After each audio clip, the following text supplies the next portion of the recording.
안녕하세요. 여러분은 지금 B급 바리스타의 수다를 듣고 계십니다.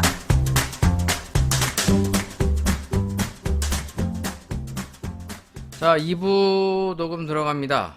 네, 진짜 조금 쉬었다가 바로 녹음하고 있고요. 물론 제가 이제 업로드 할 때쯤에는 뭐 하루 이틀 뭐 간격을 두고 업로드를 하겠죠? 업로드를.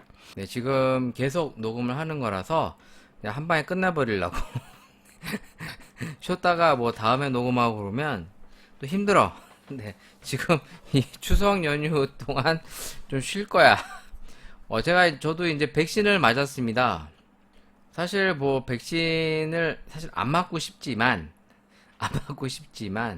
뭐 나 혼자 안 맞고 싶다고 또 안 맞을 수는 없잖아. 또 이렇게 일하는 환경이나 또 나라에서 또 이렇게 좀 맞아줘야 또 이렇게 뭐랄까 하고자 하는 것들을 수용해줘야 되지 않을까. 일단 화이자를 맞고 왔고요. 저는 제가 맞았던 곳은 이제 소아과인데, 소아과 가면 그 예쁜 밴드 스티커 붙여줘서 겸사겸사 소아과로 갔어요. 전 사실 내심 뽀로로 스티커를 기다렸는데 그냥 뭐 그림 예쁘게 그려져 있는 스티커 붙여주셨더라고요. 아무튼 그냥 제가 원래 좀 그래요. 뭐 이거 별거 아닌데 뭐 그런 거에 좀 필 받으면 또 그런 거 하러 갑니다. 제가 아직도 정신 연령이 어려가지고 지금도 뭐 도라에몽 이런 프라모델 사달라고 떼쓰고 와이프한테 욕 처먹고 나도 생각해도 내 수준이 왜 이 모양인지 모르겠어. 나 언제 좀 철들까. 그냥 저는 이렇게 모질합니다. 네, 일단 파이자를 맞고 왔는데 저는 어떠냐면 지금 이게 오늘이 어제 맞았어요. 어제, 그러니까 토요일날 맞은 거죠. 토요일날. 이게 이제 18세에서 49세가 접종 대상이라, 원래는 이제 추석 연휴 끝나고 이달 말쯤에 예약을 잡아놨는데 지금 그 정부에서 좀 추석 전에 좀 독려하려고 그런 건지 문자가 오더라고요. 빨리 맞으실 수 있으니 뭐 자녀 백신 접종하시라. 그래서 이제 겸사겸사 그냥 명절 전에 맞는 게 좋지 않을까? 또 명절 되면 또 쉬는 시간에 좀 여유가 있으니까 학원 다시 일하려고 그러면 이제 평일날 못 하잖아요. 근데 쉬지를 못하니까 제가 그냥 이번에 그냥 아싸리 맞자. 그래서 이제 맞았어요.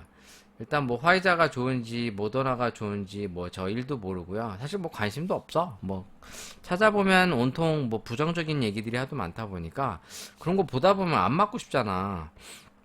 그래서 이제 뭐 모더나 아니면 이제 화이자를 맞게 되는데, 그 병원에서는 뭐 의사 선생님이 그래요. 뭐 따로 뭐 기저질환이 없기 때문에 화이자로 놔드리겠습니다. 뭐 이런 식으로 얘기하시더라고요. 그럼 기저질환이나 먹는 복용하는 약이 있거나 그러면 모더나를 놔주나? 뭐 이런 생각이 좀 들었는데, 아무튼 화이자를 맞았어. 근데 생각보다 주사가 너무 안 아픈 거야. 진짜 주사가 너무 깔끔하게 놔주는데 진짜 나 살다 이렇게 안 아픈 주사는 또 처음 맞아보네. 처음에는. 그래서 와씨 너무 이거 너무 깔끔한데? 막 이런 생각이 들었는데 이제 하루 지나고 오늘 녹음하는 이 시점, 제가 지금 이거 오후 늦게 녹음을 하고 있는데 이 주사 맞은 데가 뻐근해요. 뻐근해. 그리고 좀 약간 누가 이렇게 좀 누르고 있는 듯한 느낌도 나고 졸려. 졸려. 약간 피곤하고 졸려. 그래서 이제 팔을 좀 들면 팔이 좀 뻐근하니까 막 들기가 좀 애매해. 딱히 다른 건 없어. 그리고 저는 거기서 이제 원래 그 사람들이 많잖아요. 지금 추석 연휴에 주사 맞는 분들이 많으시더라고요. 그래서 저보고 그 간호사가 한 15분 정도 앉아 계셨다가 가시면 됩니다. 라고 그러는 거예요. 근데 너무 15분이 짧은 것 같은 거야. 그래서 한 30분 앉아 있었어. 근데 별 반응이 없어. 그래서 그냥 가도 되나? 이제 이러면서 나왔는데, 첫날은 괜찮았는데 자고 일어나니까 이 주사 맞은 데가 상당히 뻐근하고 그래도 약간 팔이 좀 들기가 뻑적지근하니까 힘이 잘 안 들어갔어요. 그래서 아직까지는 괜찮아요. 이틀차까지는. 근데 좀 피곤하고 졸린 거? 그래서 지금 이제 그 타이레놀 하나 먹고 약간 미열도 조금 있어서 약간 좀 몸이 더워지는 것 같더라고요. 나만 그러나? 약간 몸이 더워지는 것 같아. 그래서 그냥 그 타이레놀 하나 먹고, 아, 그리고 타이레놀 있잖아요. 이거 동네 주변에서는 좀 구하기 어려우시죠? 그 종로에 이제 뭐 약국들 큰 데 있죠? 큰 약국들 종로 그 4가 있잖아요. 그 4가에서 5가 사이에. 저는 그 보령 약국 가갖고 샀는데, 그 세 통 샀어요, 세 통. 그러니까 이제 식구들 거 먹어가지고 산 거죠. 그러니까 이제 거긴 있더라고요. 뭐 이렇게 대형 약국들은 있고 일반 동네 약국들은 잘 안 팔아서 뭐 이게 좀 독점적으로 파나? 뭐 이런 생각도 사실 좀 들었는데 뭐 아무튼 타이레놀이 저는 잘 맞아서 평상시에도 원래 타이레놀을 좀 두통이 있거나 좀 피곤하거나 좀 열야면 항상 타이레놀을 종종 먹었어요. 특히 겨울철에. 개인적으로는 그 타이레놀 콜드가 좀 잘 맞아서 웬만한 감기약보다는 타이레놀 콜드가 좀 잘 맞더라고요. 그래서 이제 그런 걸 종종 먹는데 아무튼 타이레놀 사러 이제 종로까지 가서 사갖고 왔죠. 근데 동네엔 잘 없더라고요. 네, 다 뭐 대체약품으로 파는데 아무튼 또 저의 헛소리 했네. 일단 좀 피곤해. 뭐 피곤한 거 빼고는 아직까지 살아 있어. 네, 어떻게 될지 나도 모르겠는데 아직까지는 살아 있어서 뭐 이 화이자의 이제 보통 부작용이 주사 부위가 통증이나 부어오름이 있고 몸 전체가 나른하고 피로감이나 오한, 근육통 등이 있다고 합니다. 근데 아직까지는 약간 근육통 조금 있는 거랑 몸이 좀 더운 거 특별히 없는데 뭐 며칠 더 지켜봐야겠죠. 별일 없이 잘 지나갔으면 하는 생각이 드는데 또 이게 2차를 맞으려고 하니까 선뜻 안 맞고 싶은 거야. 사람의 심리가 그래. 씨, 아무튼 뭐 이제 주사 맞고 온 얘기 얼핏 하면서 자 이제 기사거리 하나 하고 커피를 마셔보는 것들을 좀 해볼까 합니다. 카페 사장님 부부의 눈물의 폐업기라고 하면서 이제 국민일보의 이제 기사 하나가 시사 쪽에 실려 있는 거를 한번 소개해 보려고 합니다. 뭐 듣기에 따라서는 어떻게 생각하실지 모르겠는데 뭐 꼭 굳이 코로나라서 이런 건 아니죠. 물론 코로나가 촉발된 건 맞지만 실제로 많은 분들이 폐업을 하고 제가 폐업했었던 그런 이야기들도 조금 나눠볼까 해서 이 주제를 한번 드려봤습니다. 참고로 제가 카페 폐업을 4곳 정도 뒷정리까지 했었던 에피소드가 있습니다. 뭐 제가 실제로 카페를 운영했던 게 총 10군데 정도 되고요. 뭐 바지 사장을 했던 경우도 있고 뭐 매니저나 이제 총 책임자 아니면 뭐 점장 그리고 이제 또 사장님으로서 직접 일했던 사례도 있고요. 그래서 이제 뭐 한번 그런 거와 비교해서 제가 느꼈던 이 폐업했을 때 기분 뭐 이런 것도 한번 나눠보려고 해요. 여기 보시면 3년째 운영하던 카페를 정리하던 날 김모 씨 38살 손님 손에 텀블러를 쥐어주며 마지막 인사를 건넸다. 힘내세요 사장님이라는 손님 말에 김 씨는 그제야 폐업이 실감났지만 울음을 겨우 삼켰다.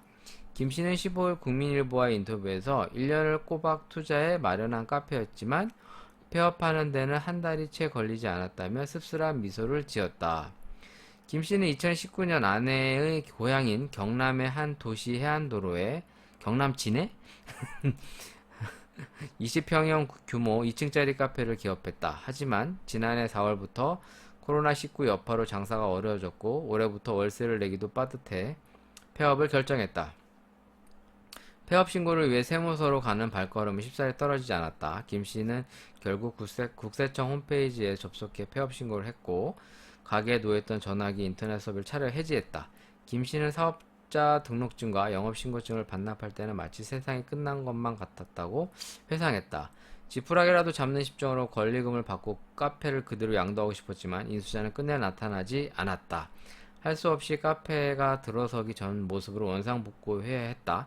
국가에서 지원한 폐업 비용은 최대 200만원, 김 씨는 자식 같던 매장을 철거하는데 1000만원 가까운 돈을 지출해야 했다.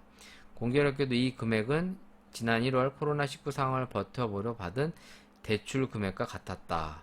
가게 문 닫는데도 버티려고 빌린 돈만큼이 필요했다. 아, 이거 보니까 나도 옛날 생각나네. 진짜. 우리는 이런 걸 이제 글로 보죠. 아마 실제로 카페를 운영하시거나 망했던 분들은 공감이 확 될 거예요. 우리가 흔히 얘기하는 말이 있잖아요. 그 괴테가 옛날에 했던 말에 눈물 젖은 빵을 먹어보지 않는 자는 인생을 논하지 말라. 눈물과 함께 빵을 먹어보지 않는 자, 슬픈 밤을 비통한 심상에서 보내지 않은 자. 뭐 이거 유명한 얘기죠. 네. 잘 아시죠? 여러분들도 알죠? 뭐 흔히 또 이걸 또 약간 비꼬아서 비꼰 건 아니고 응용해서 눈물 젖은 빵을 먹지 않은 자는 가난을 논하지 말라. 뭐 이제 이런 얘기도 많이 있잖아요. 그러니까 진짜 우리가 공감이라고 하는 말은 하는데 그걸 직접 피부로 느끼지 않으면 진짜 공감이 되지 않습니다. 우리가 뭐 공감대라고 해서 머리로 이해하는 그런 공감은 진짜 공감이 아니에요. 그냥 말 그대로 느낌을 조금 아는 것뿐이지 제대로 아는 게 아니거든요. 그러니까 연애도 그렇잖아요. 연애나 사랑도 책으로 보고 드라마나 영화로 보는 거랑 실제로 내가 해서 해보고 느끼는 거와 매우 다르죠. 그러니까 이게 보고 듣고 느끼는 거와 실제 해보는 거는 매우 큰 차이가 있어요. 그러니까 진짜 눈물 젖은 빵을 먹으면서 가난과 그 시련을 겪어보면 알지만 그냥 배고프겠구나, 힘들겠구나 이 느끼는 건 되게 판이하게 다릅니다. 저는 솔직히 이분만큼의 눈물의 폐업기는 아니지만 폐업을 많이 해보면서 허무한 걸 많이 느껴봤죠. 물론 저는 제 돈으로 장사한 게 아니기 때문에 아마 이분만큼의 그 비통한 마음을 저는 느껴보진 않았어요. 왜냐면 자기가 그 피같이 번 돈을 투자해서 그걸 다 날렸을 때의 기분은 남의 돈으로 하는 장사와는 매우 다르거든요. 제가 이제 매장을 정리했던 사례가 총 4번 정도 있는데, 이제 규모가 제가 각 틀렸어요. 프랜차이즈, 이제 개인 카페, 그리고 이제 내가 직접 운영했던 카페도 있었고, 이제 바지 사장도 있었고, 이제 위탁받은 매장들을 정리하는 사례가 있는데, 실제로 이 폐업을 할 때 이제 뭐 다양한 뭐 공과금 결제하고 뭐 이런 것뿐만 아니라 뭐 이제 계약 해지하고 뭐 이런 것들도 괜찮은데 이제 허무할 때가 언제냐면 집기 같은 걸 정리할 때 이제 옵니다. 집기 같은 거. 그러니까 카페에 이제 시설비와 이제 많은 비용을 바르잖아요. 뭐 인테리어라고 그래서 최소한 몇 천만 원 정도는 발라요. 뭐 심지어는 규모에 따라 이제 억대가 넘어가는데 사실 그런 거는 다 쓰레기야. 그 억대에 해당되는 돈은 그냥 쓰레기. 그거 뜯어다가 집에 가서 달지도 못해. 물론 그 정도의 열정이 있으면 모르겠는데 사실 그런 마음도 안 생기죠. 망할 때는. 그러니까 저 같은 경우에도 이제 그 탁자, 테이블, 이제 기물들을 그 흔히 얘기하는 중고 업자들이 있어요. 다 그쵸? 그 서울 황학동 같은 데 가면 이제 그 주방용품들 중고로 이렇게 막 매입하고 판매하는 분들 많잖아요. 물론 그분들을 비하할 생각은 없는데 이분들이 상당히 그 저렴한 비용으로 그냥 쓸어갑니다. 어차피 이 폐업하는 우리들은 이걸 운반하고 할 여력도 없어요. 그 둘 데도 없죠. 이제 이런 것을 어떻게 보면 이제 이용한다고 봐야겠죠? 네, 제값 주고 이걸 가져가질 않아요. 그냥 말 그대로 진짜 고철값만 주고 갑니다. 그러니까 예를 들어 제가 있었던 매장이 한 100평 정도 되는데 100평 정도에 있던 집기나 테이블, 물론 테이블 같은 경우에 사실 쓰기도 애매하긴 하죠.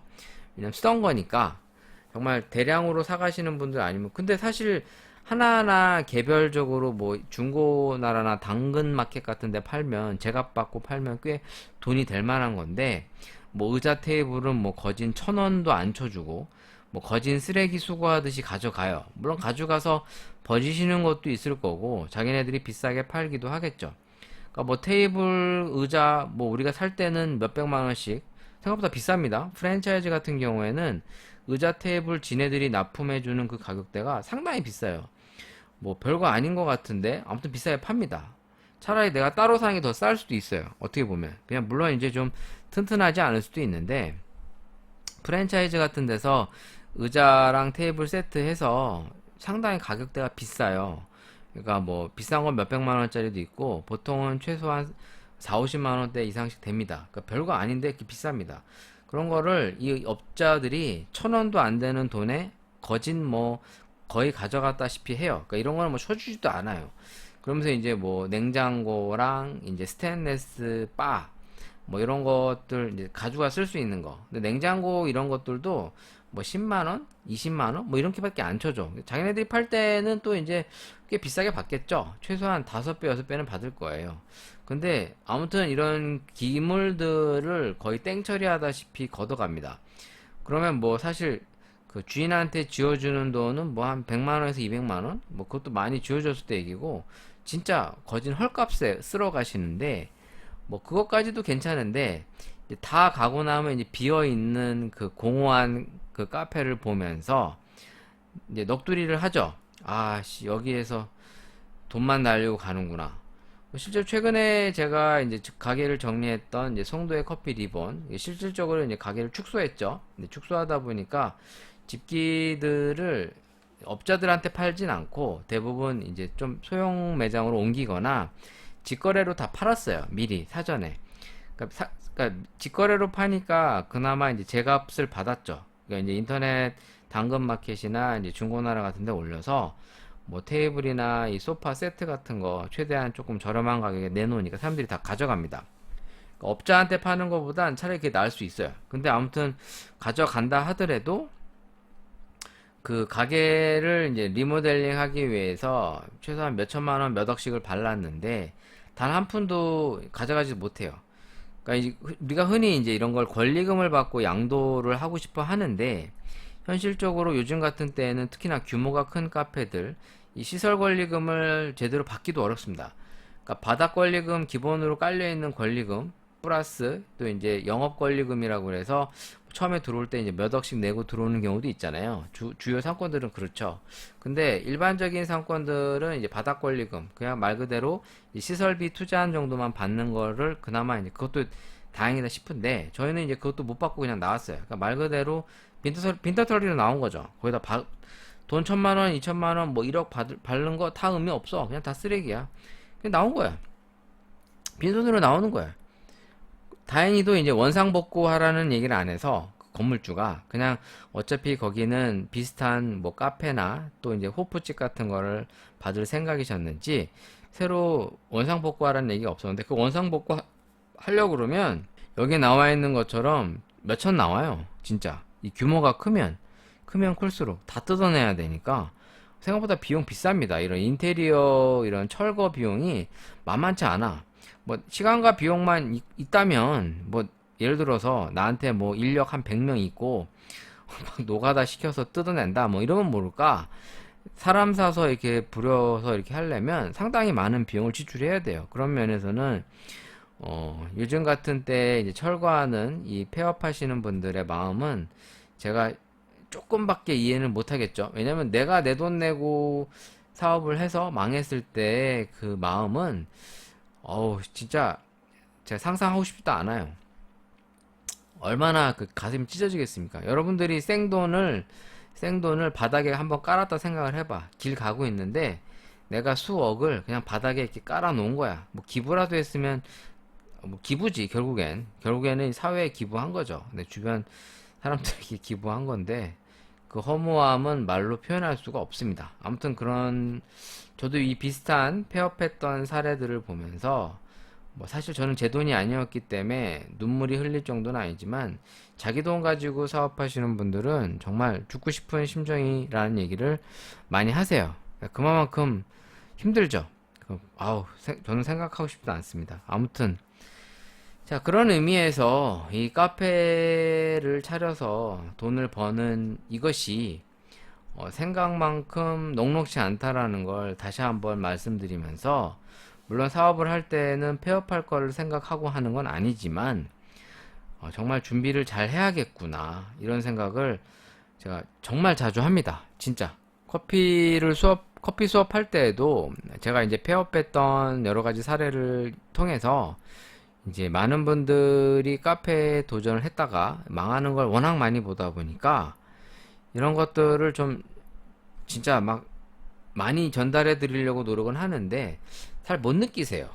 진짜 잘 모릅니다. 그 마음을 쉽게 이해하기가 어려우신 것 같아요. 근데 실제로 자영업은 그렇게 만만하지 않습니다, 여러분. 네, 항상 느끼지만 지금 이 시간에도 자영업으로서 이 시간을 함께 하시는 분들은 대단한 사람들이에요. 네, 그거 말이 쉽지 그렇게 쉬운 거 아닙니다. 네, 아무튼 간단한 기사거리 하나 있어서 한번 겸사겸사 얘기를 나눠봤고요. 이제 본론으로 들어가서 제가 마셔본 커피들 몇 가지를 한번 같이 또 마셔보고 이 결점도에 대한 얘기를 좀 나눠보려고 해요.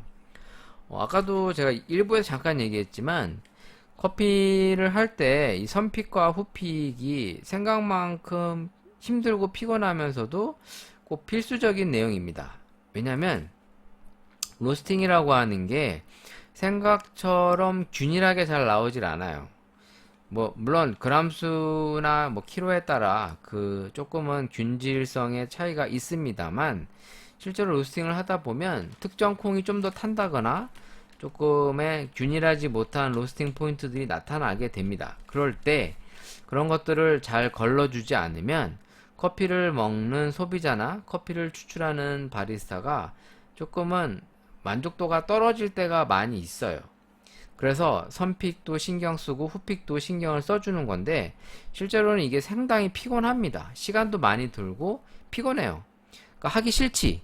저 같아도 하기 싫어요. 근데 이런 것들을 얼마만큼 꼼꼼히 해주느냐가 그 제품의 퀄리티와 완성도를 높일 수 있기 때문에 커피를 전문으로 하는 사람이라면 저는 필수적인 업무라고 생각을 하고 있고 지금도 이제 로스팅 수업 같은 걸 할 때에는 그런 걸 조금 되도록이면 하셨으면 하는 바람을 말씀드립니다. 자, 오늘 일단 커피 첫 번째로 먹어볼게 에티오피아 코체레 커피를 제가 좀 약간 로스팅 포인트를 달리해 봤습니다. 이 로스팅 같은 경우에는 사실 로스팅이 그냥 해보면 할만해요. 할만한데 진짜 그 자기만의 그 스킬을 가져가기는 쉽지 않죠. 왜냐면 테스트를 많이 해보지 않고는 어려운데 오늘 테스트해본 커피는 이제 에티오피아 코체레 예가체프 G2 커피인데 워시드 프리미엄 커피입니다. 요거를 한번 그 로스팅 포인트와 그 로스팅 타임 그러니까 이제 투입을 해서 배출까지의 이제 시간대로 봤을 때 이 두 가지 커피의 차이점을 놓고 한번 맛을 보려고 합니다. 그래서 10g 정도 테스트 샷을 놓고 이제 비교를 해볼 거고요. 자, 그런 면에서 한번 이걸 테스트해 보도록 할게요. 자, 일단 첫 번째 먹어볼 것이 이제 에티오피아 G2. 보통 결점도에 따라서 에티오피아 커피들은 이제 G1, G2로 나누는데 이제 코체레 지역 예가체프, 네, 예가체프 G2 커피입니다. 이걸 한번 맛을 보도록 하겠습니다. 자, 에티오피아 예가체프 코체레, 네, 워시드 G2 한번 향을 맡아봤고요. 커피 향이 잘 나고 있는데 한번 먹어볼게요. 한 10g 정도만 분쇄를 해서 향을 맡아보고 맛을 비교해 보려고 합니다. 지금 이게 이제 로스팅을 했을 때 조금은 그 투입 온도를 높여서 그 로스팅 시간을 좀 짧게 잡은 커피입니다. 그러니까 배전도는 거진 비슷한데요. 정확하게 보려면 이걸 육안으로 파악하기보다는 에그트론이라고 해서 이제 그 에그트론을 판별할 수 있는 이제 색도계들이 요새 팔아요. 근데 아직까지는 요 색도계가 가격대가 비쌉니다. 지금 국내에서도 SCA 로스팅 원두 커피 색도계가 나오는데 상당히 이제 디자인이 깔끔하고 예쁜데 이게 120만원이에요. 120만원. 솔직히 이걸 얼마나 자주 쓴다고 이거를 120만원짜리를 막 사겠어요. 싸진 않잖아요. 솔직히 뭐 2, 30만원이다 그러면 모르겠는데 좀 부담스럽죠. 그런 면에서는 좀 이게 좀 가격대가 좀 낮춰줬으면 어떨까라는 생각이 좀 들어요. 좀 가격대가 낮아진다면 많이들 구비해 놓고 테스트를 하겠죠. 그러니까 아직까지는 색도계가 이렇게 대중적이진 않아요. 근데 이 색도계가 좀 필요해요. 실제로 로스팅 할 때 그거를 정확하게 판별할 수 있는 좀 뭐랄까 기준을 좀 잡아줘야 되거든요. 그러니까 눈으로만 보고 하기엔 애매하니까 보통은 이제 프로파일과 이제 눈으로 보고 대략적인 감으로 많이 하게 되죠. 근데 그런 면에서 좀 아쉽습니다. 자, 이걸 한번 분쇄를 해보고 네, 한번 맛을 볼게요. 자, 지금 이번에 이 코첼의 원두는 네, 지금 커피를 이제 투입해서 배출하기까지가 이제 처음에 넣고 이제 4분에서 5분. 그러니까 그렇게 긴 시간은 아닙니다. 이제 에티오피아 커피들이 실제로 이제 그러니까 높은 곳에서 생산되다 보니까 밀도들이 높아요. 밀도들이 높다 보니 조금은 열을 투입하는 시간이나 그리고 온도를 좀 높게 잡습니다. 네, 밀도가 단단하다 보니까 너무 낮은 온도에서 잘못 볶으면 이제 사실 언더가 생길 수도 있어요. 너무 또 조심스럽게 먹다 보면. 근데 요거는 지금 조금 평균적인 시간대 5분 내외로 볶은 겁니다. 투입하고부터. 참고로 이건 지금 200g, 네, 300g 조금밖에 안 넣었기 때문에 이 로스팅 시간이 좀 짧은 거고, 참고로 이 시간이 이 투입이 양이 많아지면 시간도 늘어나겠죠. 아우, 아우. 지금 이게 빈 자체가 상당히 조금 밝게 볶아진 커피입니다. 이걸 먹어보는 이유는 좀 이따 결점도와 좀 더 비교하기 위해서예요. 이런 걸 먹어봐야 결점도의 맛 차이를 조금 더 명확하게 알 수 있으니까 비교하는 거죠. 아우. 네, 지금 이게 그라인더를 제가 빨리 페이마라도 하나 사놓고 집에 놓고 쓸 건데, 아우 진짜 안 갈린다. 근데 생각보다 또 맛은 또 잘 나와요. 그렇게 엄청 나쁘진 않은 것 같아서 그냥 지금 버리긴 아깝고 그냥 놓고 쓰고 있는데, 안 갈리긴 안 갈려요. 10g만 지금 넣고 갈고 있어요. 들리죠? 이 소리? 어우, 대박. 그러니까 빈이 딱딱하면 딱딱할수록 이런 걸로 갈기가 더 어려워요. 근데 이런 것들이 좀 날 상태도 그렇고 분쇄도 조절도 조금 더 꼼꼼하게 안 되기 때문에 여러모로 그냥 싼 맛에 쓰는 거지 좋은 커피 맛을 내주는 데는 한계가 있다. 이런 걸 다시 한번 말씀드리면서 커피를 맛볼게요. 실제로 커피는 일정한 기준을 잡아주지 않으면 똑같은 커피를 평가하기가 어렵습니다. 예를 들어 물, 어떤 걸 쓸지, 물의 온도, 그리고 추출 비율, 이런 것들이 꼼꼼하게 비교하지 않으면 명확하게 나타나지가 않아서 상당히 커피가 어려운 부분이 그런 거거든요. 자, 그런 면에서는 사실 물을 어떤 걸 쓰느냐, 제가 했죠. 물 어떤 차이점이 나타나는지 잠깐 했는데, 자, 0점 잡고, 자, 이걸 또 일단은 정수된 물이 아닌 이제 수돗물을 끓인 거예요. 그러니까 맛의 차이가 있어요. 그러니까 수돗물을 끓여서 쓰게 되면 실제로 이제 커피의 단맛 부분이 조금 잘 안 삽니다. 실제로 그래요. 좀 약해져요. 오히려 이제 신맛이 조금 더 세지는 경향이 있는데 수돗물 쓰면. 근데 한번 해볼게요. 일단 지금 10g 정도를 부었고요. 지금 배전도 자체를 보면 이제 많이 쓰는 그 일본식 기준으로 봤을 때 미디엄에서 하이라고 보시면 돼요. 그러니까 중약배전에서 중배전 넘어갈 때 약간을 보시고 있는데요. 지금 이게 CT까지로 보는 게 맞을 수도 있지만 제가 봤을 때는 CT 전으로 보고 있습니다. 그러니까 보통 우리가 이제 CT를 미디엄으로 보고 있어요. SCA 기준으로 했을 때. 그러니까 한국어로 봤을 때는 이제 보통 라이트 미디엄을 이제 보통 중배전이라고 얘기하는데요. 근데 이거는 미디엄과 하이 요 사이라고 보시면 됩니다. 한번 내려놓고 먹어볼게요. 일단은 드라이 아로마 상태에서 향이 잘 살지는 못했어요. 네, 코첼의 특유의 단향 이런 것들이 좀 많지는 않습니다. 자, 일단은 네, 맛으로 좀 느껴보면 좋겠죠.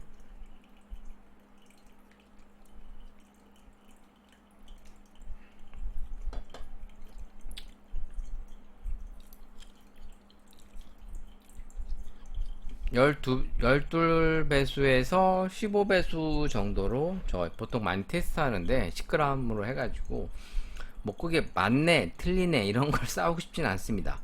그냥 보통 자기가 내려 먹는 스타일대로 내려서 마셔보시면 돼요. 제가 지금 12배수 정도 내려봤고요. 따뜻한 걸로 내려봤습니다. 한번 맛을 보겠습니다.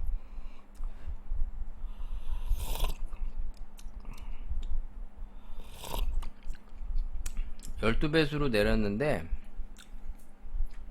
분쇄도가 조금 굵어서 그런지 생각보다 새콤한 맛이 잘 느껴지진 않았어요. 근데 단맛이 조금 더 나면서도 약간 쌉싸름한 느낌이 나서 생각보다 그 코첼의 에가체프 커피의 느낌이 잘 살진 않아요. 일단 이게 로스팅 한지 조금 된 건데 생각보다 맛이 잘 전달되지 않는다라는 게 느껴집니다. 기본적으로 지금 이걸 하는 이유는 그냥 단순하게 볶아놓은 커피를 테스트하는 개념도 있고 실제로 커피를 볶아놓고 이제 모니터링을 하거든요. 근데 이거는 지금 2주 정도가 넘어간 콩이에요.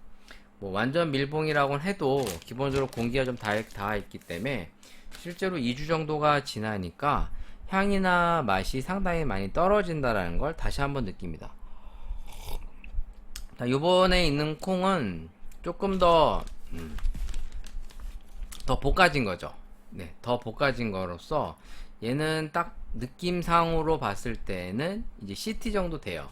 그러니까 이제 코첼의 똑같은 원두인데 이제 CT 정도로 볶아 놓고 그리고 조금 불 조절을 세게 해서 이제 빠른 시간 안에 볶은 겁니다. 그러니까 4분대 전에 4분 왔다 갔다 하는 때에 뺀 거예요. 아까 거는 4분에서 5분 정도 넘어갈 때고 이건 4분 전에 이제 뺀 커피를 지금 한번 다시 또 맛을 보려고 합니다. 물론 얘도 이제 시간은 좀 지났지만 기본적으로 앞에 먹은 거보다는 덜 지난 거죠. 네. 이것도 한번 맛을 보려고 해요. 그러니까 시간이 지나면 실제로 커피의 향과 맛이 상당히 떨어져요. 아무리 밀봉을 잘했다 하더라도 완벽하게 하기가 어렵다라는 거죠. 그런 면에서 이것도 한번 비교를 해보려고 합니다. 진짜 밀봉을 꼼꼼하게 잘하지 않는 이상은 그 향을 지속적으로 가져가기가 쉽진 않다. 자, 요거는 일단 제가 홀빈 상태로 보관했던 건데 그래도 이제 지금 얘는 10여일 정도 된 거예요. 아까 거는 이제 보름이 조금 넘어간 거고요. 한번 비교를 해볼게요.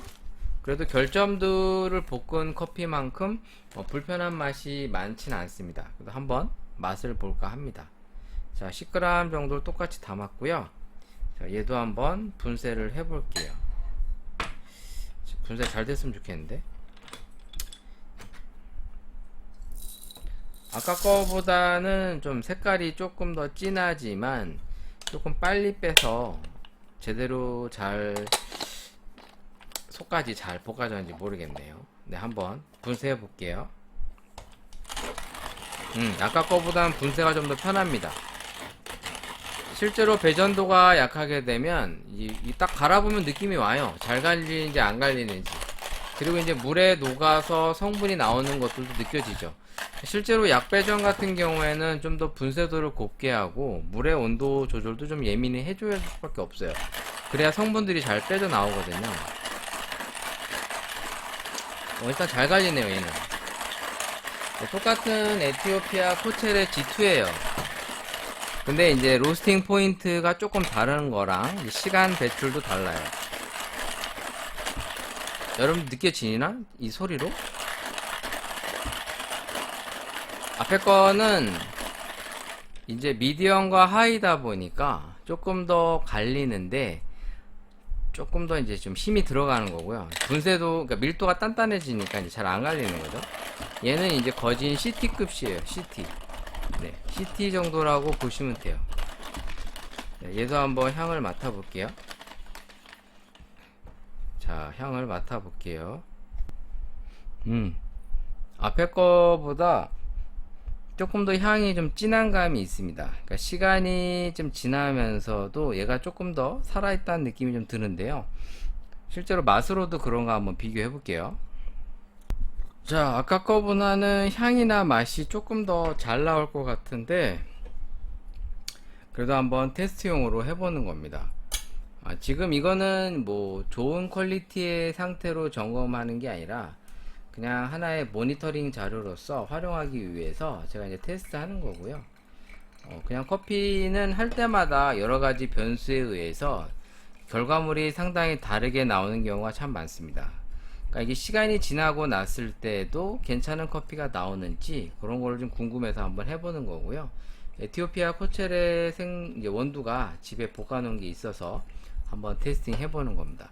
아깝게 이제 미디엄과 하이 사이에 있는 조금 더 밝은 버전이었다면 지금은 하이와 CT 조금 더 볶아진 거라 실제로 분쇄가 좀 더 편하고 좀 더 맛이나 향도 잘 나올 것 같아요. 한번 테스트 해볼게요. 아까와 비슷하게 12배수 정도만 내려보도록 하겠고요. 아까 거보다 확실히 색깔이 좀 더 진하게 나타나는 것 같습니다.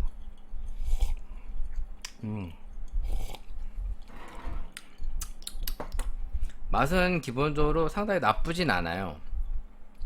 그러니까 그 단종 커피들이 특별히 퀄리티가 엄청 떨어지거나 뭐 보관이 나쁘지 않은 이상은 그냥 먹을만은 해. 근데 이제 조금 더 그 퀄리티를 잘 살려주지 못한다 뿐이지 기본적으로 먹는 데 지장은 전혀 없습니다. 저는 그렇게 생각합니다. 크게 이거 못 먹겠어 라고 생각될 정도는 진짜 완전 잘못된 거고. 자, 얘도 한번 마셔볼게요.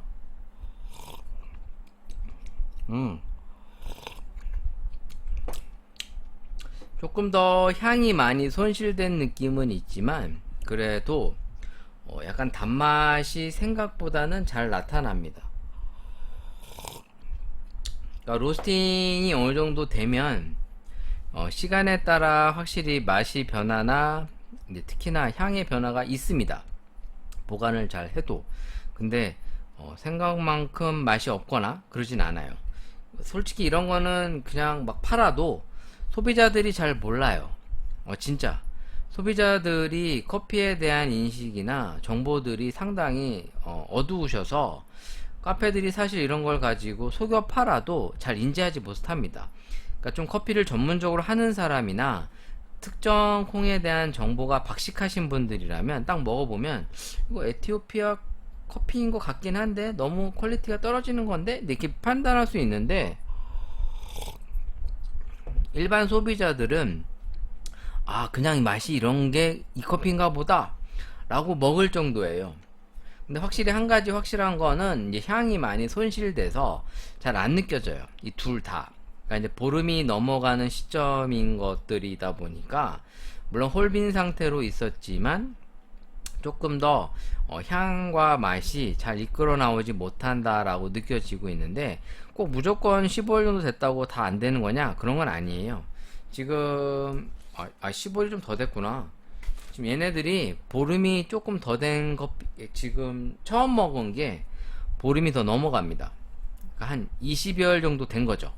네. 보관은 했습니다만, 이제 개봉을 안 한 상태에서 쭉 보관했습니다만, 한 20여일 정도가 지나간 거고요. 지금 먹어본 게 한 보름 정도 된 커피였는데, 맛의 차이가 이렇다. 근데 이제 사실 로스팅을 했을 때, 초반에 맛이 없다가, 시간이 지나면서 조금 맛이 깊어지고 좀 더 좋아지는 경향들이 의외로 있어요.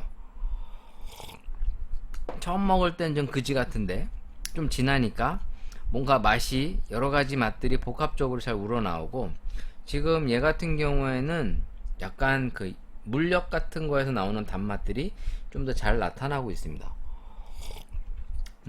지난 시간에 먹었던 콜롬비아 수프리모와 비슷한 그런 뉘앙스가 전달됩니다. 자, 이번에 마지막으로 먹어보려고 하는 거는 이제 결점두를 활용한 커피예요. 사실은 다른 커피도 좀 먹어봐야 되는데 자꾸 먹기가 귀찮네. 이 밤에 이 커피를 많이 먹기가 너무 힘드네요. 네. 이번에 먹어볼 커피는 이제 결점두입니다. 한마디로 이제 생두를 픽할 때 여러 가지 원산지의 커피들, 특히나 이제 결점두라고 생각되어지는 커피들을 모아놓고 이걸 로스팅을 해봤어요. 로스팅 포인트는 CT와 풀 CT 사이로 보시면 되고, 약간의 이제 강배전으로 가려고 하는 시점입니다. 대신에 이제 유분이 살짝 나올 정도인데 심하게 나오진 않았어요. 그러니까 이제 한마디로 얘기하면 moderately dark. 그러니까 이제 다크라고 하기에는 조금 약한 그런 포인트라고 보시면 됩니다.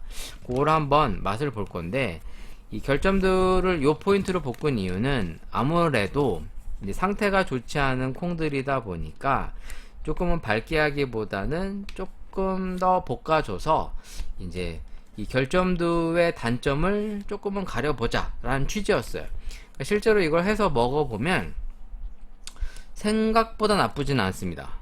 나쁘진 않아요. 근데 이제 물론 프리미엄이나 스페셜티급 원두와는 비교할 바가 안 되는데, 여기 들어있는 이 결점두는 프리미엄이나 스페셜티에서 빼낸 겁니다. 일단 뭐 말 그대로 컨벤셔널이나 이제 커머셜 등급에서 뺀 게 아니라 프리미엄이나 스페셜티 등급에 있는 생두 중에 이제 픽을 해 놓은 걸 가지고 테스팅 한 거예요. 한번 이걸 먹어 보려고 해요. 네, 여러분들은 일단 결점들을 가지고 먹어본 사례가 잘 없으실 거예요. 일반적인 분들은. 근데 이제 직접 현장에서 로스팅을 하거나 커피를 하는 친구들은 먹어봤던 사례가 있겠죠? 네, 그런 면에서 저와 함께 이걸 한번 비교해 볼까 합니다. 자, 이번에 할 예정인 거는 아까도 얘기했다시피 결점두들을 특히나 이제 스페셜티나 이제 프리미엄 등급의 결점두들을 모아서 섞은 거예요. 블렌드, 단종이 아니라. 그래서 조금은 로스팅을 조금 더 볶아서 중배전보단 더 볶은 커피를 가지고 맛을 보는 건데, 참고로 저는 이거를 이제 학원에서 테스트를 해봤어요. 하리오와 이제 칼리타로 이제 여러 가지 각도로 내려 먹었는데 상당히 맛이 괜찮았던 것도 있고 그냥 익숙한 맛도 느껴졌습니다. 익숙한 맛은 어떤 맛이었느냐? 그 저렴한 카페에서 판매되는 커피 맛이 나요. 근데 그걸 여러분들도 한번 느껴보셨으면 좋겠는데 저 혼자밖에 못 느끼니까 조금은 이제 제 마음을 전달하기가 어렵죠. 왜냐면 같이 먹는 게 아니잖아. 근데 이제 학원에서 이런 걸 수업을 할 때 수강생들은 이제 공감을 해요. 왜냐면 결점두라고 해서 먹어봤는데 너무 이제 상업적이고 익숙한 맛이 나는 거죠. 지금 똑같이 한번 해볼게요. 잘 갈리죠? 배전도가 조금 높으면 이렇게 좀 갈리는 게 잘 갈려요.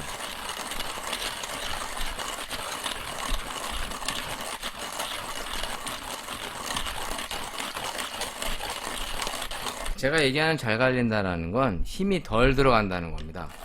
돌릴 때 뻑뻑한 것들은 이제 빈 자체가 밀도가 높으니까 안이 이제 덜 벗겨 있으니까 좀 생쌀을 가는 듯한 그런 느낌이 드는 거죠. 근데 많이 볶으면 얘가 좀 약할 거 아니에요. 힘에 잘 부셔지겠죠. 그런 걸 뜻하는 거예요. 얘도 실제로 이제 로스팅 포인트에 따라서 잘 갈리고 안 갈리고가 있어요. 그리고 이제 그라인더에 이제 배전도가 약배전들 쓸 때 그라인더가 돌 때 껴요. 힘이 약한 것들은. 특히나 에스프레소 정도 분말로 이제 좀 밀도로 입도로 좀 가려고 하면 그라인더가 좀만 힘이 약하거나 그러면 그걸 제대로 분쇄를 할 수가 없어요. 특히 칼날 상태의 영향도 꽤 많이 받게 되고요. 자, 그래서 이걸 한번 먹어볼 거예요. 다시 한번 먹어볼 건데 제가 학원에서 이제 먹었던 거는 칼리타와 하리오로 추출 방법도 여러 가지로 해서 이제 다양하게 먹었는데 생각보다 맛이 괜찮은 경우도 있었어요. 심지어는 그러니까 이게 결점두인가 싶을 정도로, 물론 뭐 향이 잘 나거나 그런 건 아니었는데 그냥 속이고 팔면 사람들이 모르고 먹을 만큼 맛이 상당히 상업적인 맛이 났습니다. 그만큼 좀 위험한 거죠. 이런 것들을 학습하지 않은 상태에서는 정말로 사람들이 결점들을 팔아도 잘 모르겠구나. 자, 이제 한번 녹여 볼게요. 똑같이 12배수 정도를 살포시 녹일 거예요. 뭐 이렇게 어려운 거 아니니까 슉슉슉슉슉슉슉 붓고,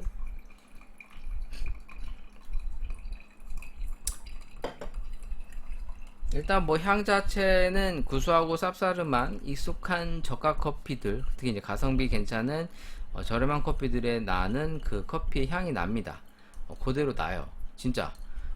그러니까 결점도라고 해서 막 못 먹을 정도까진 잘 없어요. 막 진짜 막 잘못 바싹 탔다거나 이러지 않으면 사람들한테 그냥 주면 사람들이 그런가 보다 하고 먹을 정도예요. 근데 이거를 알고 먹으면 좀 별로 기분이 썩 좋진 않죠. 근데 알고 먹을 때는 기분이 좋지 않죠. 그래서 이걸 일단은 알고 먹는 저는 다시 한번 맛을 비교해 보려고 합니다. 학원에서 이걸 할 때 뭐 결점들하고 얘기하고 먹었는데도 불구하고 생각보다 맛이 괜찮았던 경우도 있었고, 그 메가 커피 같은 데서 먹는 그런 맛도 났었어요. 진짜 거짓말이 아니고. 그래서 이제 학원생들이랑 얘기를 나누죠. 야, 이게 결점도만 갖고 모아서 먹은 건데, 혼합한 건데 너무 익숙하고 상업적인 맛이 난다. 그러면 이런 비슷한 맛이 나는 커피는 얼마나 좋지 않은 콩을 가지고 만드는 걸까 라고 하는 그 반증이 아니냐, 이제 이런 식으로 제가 얘기를 한 거죠. 다시 한번 맛을 볼게요. 네. 12배 정도 녹였고요.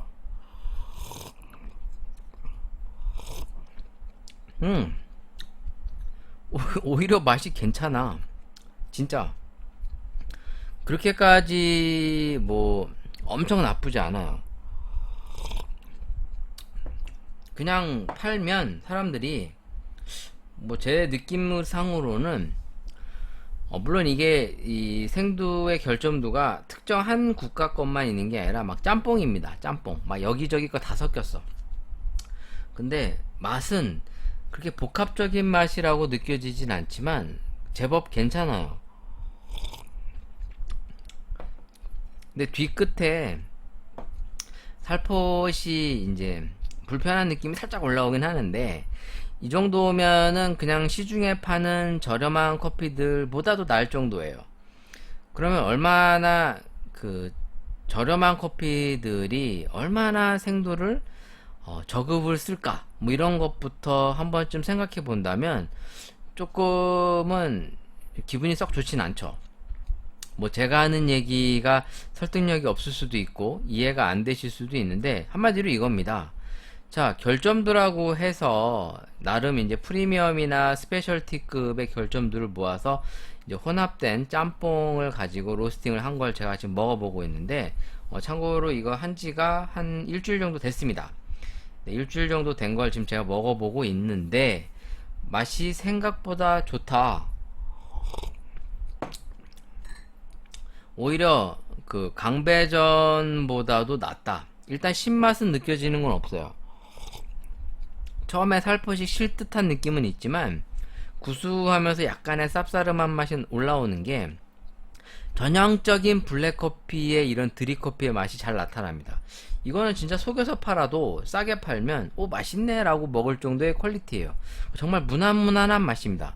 근데 우리가 저렴하다고 판매되는 일반 가성비 좋은 커피들 막 먹잖아요.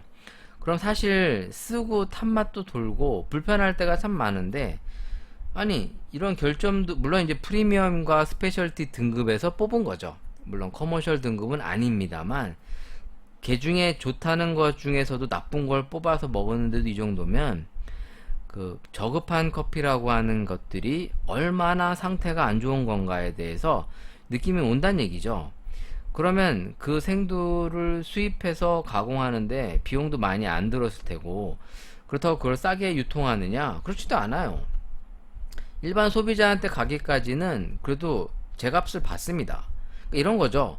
생산 농가에서는 거지 같은 헐값에 그냥 뛰어와서 그럴싸하게 포장해 놓고 소비자들한테는 제값 다 받는, 이런 것이 오늘날의 커피업계에 아직까지도 있는 현실이 아닌가라는 걸 저는 던지고 싶은 겁니다.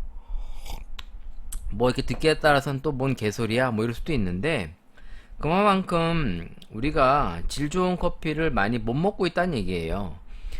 질 좋은 커피를 먹으려면 또 너무 많은 비용을 지출해야 되고, 한 잔에 뭐 6,000원, 뭐 최소한 5,000원, 그렇잖아요. 뭐 쓸만한 커피라고 해서 뭐 블루보틀 뭐 이런 데 가서 한 커피 한 잔 먹으려면 최소한 5,200원, 아메리카노 아무리 싸도 5,000원, 6,000원 주고 커피 한 잔 먹어야 되는데, 야씨 난 그래도 난 800원, 900원짜리 1,000원짜리 먹을 거야 이렇게 먹는데, 그런 커피들이 정말로 안 좋은 생두를 많이 쓸 가능성이 높다.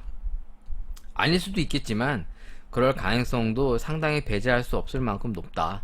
그만큼 결점도를 해서 먹어도 이 정도 맛은 나는데 이거보다도 못한 커피는 더 어떤 걸까? 라는 의미에서 뭐 이렇게 얘기하면, 야 그러면 강배전 구수하고 쓴 건 무조건 맛 없는 거냐? 아 그렇게 생각하진 않아요.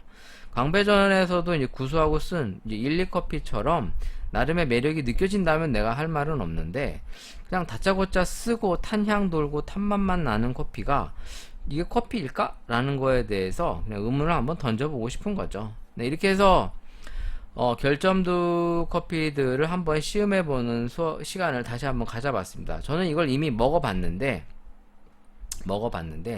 오히려 처음 먹었을 때보다 지금이 더 맛이 좋은 것 같아요. 저는 개인적으로.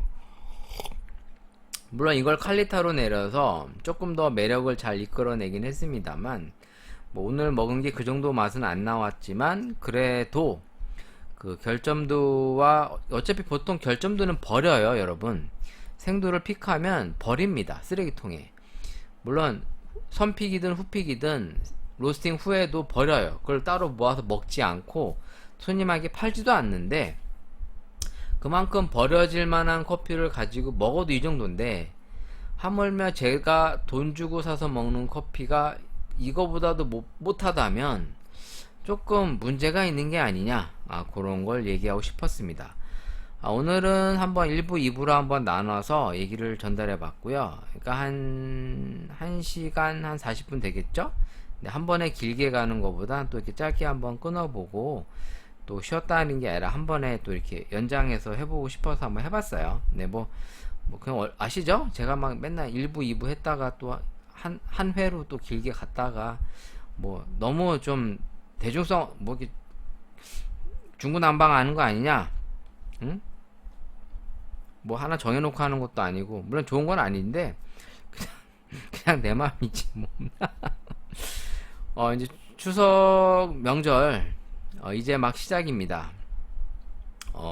명절이 불편하신 분들도 있을 거고 또 좋아하실 분들도 있겠죠. 어딘가에는 다 다양한 환경에 처한 사람들이 살아가는 이 세상 속에서 조금은 감사하면서, 하루하루를 감사하면서 지금 이 명절에도 뜻깊은 하루를 보내시면 좋겠다.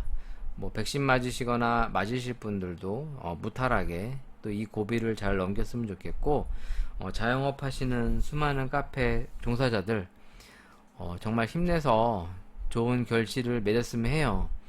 모든 게 그렇듯이 다 굴곡이 있지 않습니까? 항상 좋을 때만 있는 것도 아니고 항상 나쁠 때만 있는 게 아닙니다. 뭐 주식도 그렇고 코인도 그렇고 올라갔다 내려갔다 올라갔다 하면서 돈을 버는 사람도 있고 뭐 다 날리는 사람도 있는데, 이 자영업 하시는 분들이 이 위기를 잘 참고 버텨서 그 달콤한 열매를 성취하시고 성공의 달콤함을 느끼는 그 때를 꼭 맞으셨으면 좋겠어요. 괜히 너무 또 성급한 판단으로 던져서 이 위기를 넘기지 못해서 그 달콤한 열매를 얻지 못하는 것도 때론 아쉽다 생각이 들거든요. 사람 인생을 쉽게 점칠 수 없죠. 앞을 내다보기가 어렵다 보니 앞으로 어떻게 바뀔지 모르겠지만, 근데 성실하고 최선을 다하시는 분들이라면 분명히 좋은 성과를 낼 것 같아요. 저는 제가 하면서 그런 걸 느꼈어요. 진정성을 가지고 최선을 다하고 노력하는 사람들이 보통은 어떤 성과를 만들어내는 걸 봤습니다. 여러분들도 그러기를 바라면서 한 주간 또 잘 쉬었다가 또 다시 만나 뵙도록 하겠습니다. 여러분 안녕히 계세요. 안녕.